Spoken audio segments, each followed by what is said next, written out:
Hi everyone, welcome to my tutorial on how I draw faces.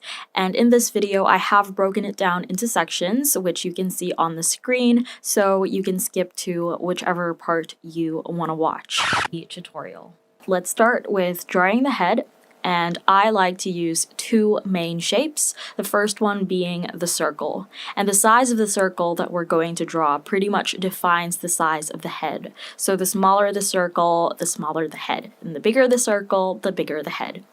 And the next shape is the inverted triangle. And the height of this triangle actually defines the shape of the jaw that we want to draw. So for example, for a pointy jaw, we'll have to draw a tall triangle. However, a square jaw is a short triangle. And the next thing I like to take note of is the distance between the circle and the inverted triangle, because changing this distance can help us create a range of face shapes, such as an oval face shape, a square face shape, and a triangle face shape. And there are actually three main combinations that I like to use, which you can see on the screen, but for the demonstration I will be using the first combination and the most common one. Now that we have the basic head shape, let's add in the guidelines for the facial proportions, which is the ratio that I like to use. So let's start by dividing the head into 2 vertical sections and 6 horizontal sections so that we end up with a total of 7 horizontal lines. And I've named each line as line 1, 2, 3, and so on so that it's easier to explain. But basically, line 1 is for the top of the head.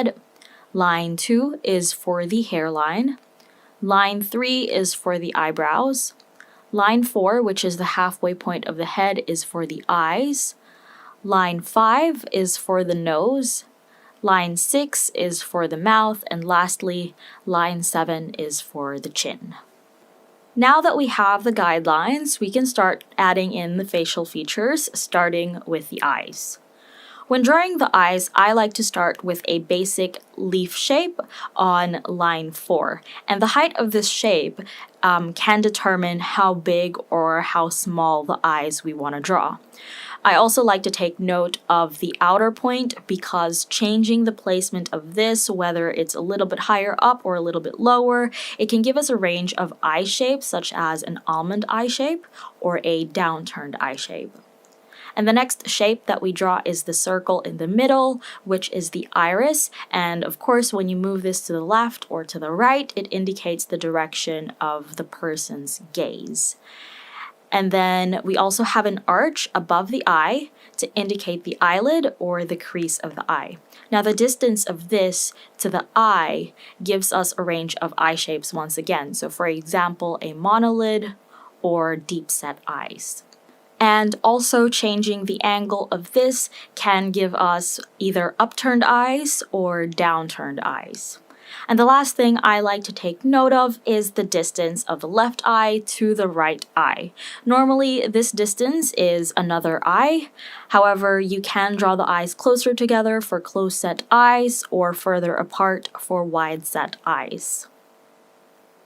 When drawing the eyebrows, I always draw it below line 3, and I start with a simple arch. Then I make one side thicker than the other. That's basically it. However, changing the height of this arch can either give us a nicely arched brow or a straight brow.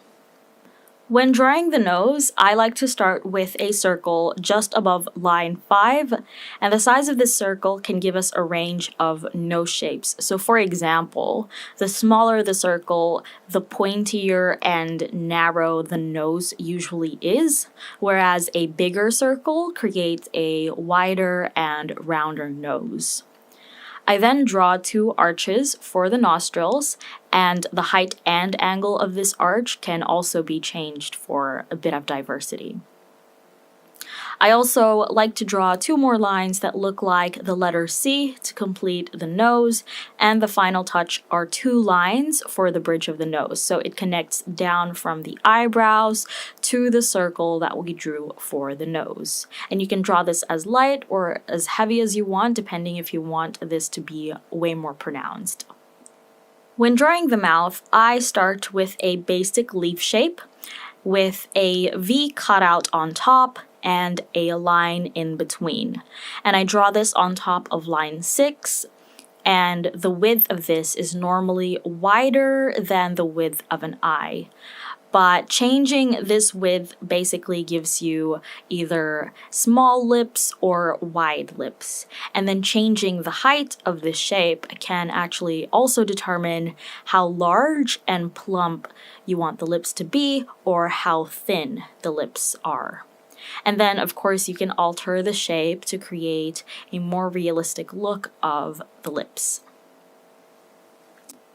When drawing the ears, I like to start with a line that looks like the letter C, and the degree of this line's curve pretty much determines the size of the ear from the front view. So some people do have ears that stick out, so that will be a very curved C that we draw, whereas some people's ears don't really stick out as much, so the curve of the letter C that we draw isn't as pronounced. I also draw like this random looking line for a very simplified look of the ear. When it comes to drawing the hairline, I have 4 options that I use to create the different face shapes. So for example, we have an arch, which can create an oval face shape. This is very common. We have a pointed arch, which can create a diamond face shape. A straight line can create a square face shape, and lastly, a letter M can create a heart face shape. However, sometimes this won't even come in handy since hairlines are normally hidden due to different hairstyles, for example, when you draw someone with bangs. The last thing I like to add to my portraits are circles or ovals, and I actually use the circle that we initially drew for the head as a guide when placing the ovals for the cheeks. I do like to add these, but for you, it's optional. However, if you've been following my style and my art, you would know that I like to add these for my portraits. I also like to draw an oval on the forehead just between the eyebrows, as this will help me when I color the face in later. And then lastly, I like to add a circle on the chin just underneath the mouth, as this one helps me shape the jaw. And as a bonus, feel free to draw the neck. For a more realistic look and something that I personally like, I draw it almost as wide as the jaw. However, you can change the width to make it nice and slender. And once you've added in all of the facial features and the hair as well, which will hopefully be in another video, you finally have drawn a face. So when it comes to drawing faces and pretty much anything, I highly recommend using references because reference images are very helpful when you're just starting out to draw. And it also gives you an idea of the diversity in faces, face shapes, and facial proportions. So I do hope that you've got an idea of what the basics are and how you can change that up through this video. I also highly recommend practicing regularly to try out other combinations and pretty much to experiment with the guidelines that I've shown you in this video. There are honestly no rules. Anything that I've showed you in this video only serves as a guide. So technically, it is up to you whether or not you want to follow them. But I do hope that you have found this helpful. In the description box are some links to resources and an exercise sheet that I've also included. And lastly, of course, I hope that your main takeaway from this is to have fun, because that's the most important part of drawing. Have fun and enjoy the process. So if you like this video, and I hope that you did, if you found this helpful, and I also hope that you did, please give this video a thumbs up, leave a comment in the comment section down below of anything you'd like to see from me in the future, because I would like to bring this channel back to life.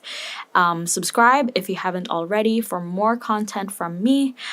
Feel free to share this video as well. And thank you so much for watching, and I will see you in my next one.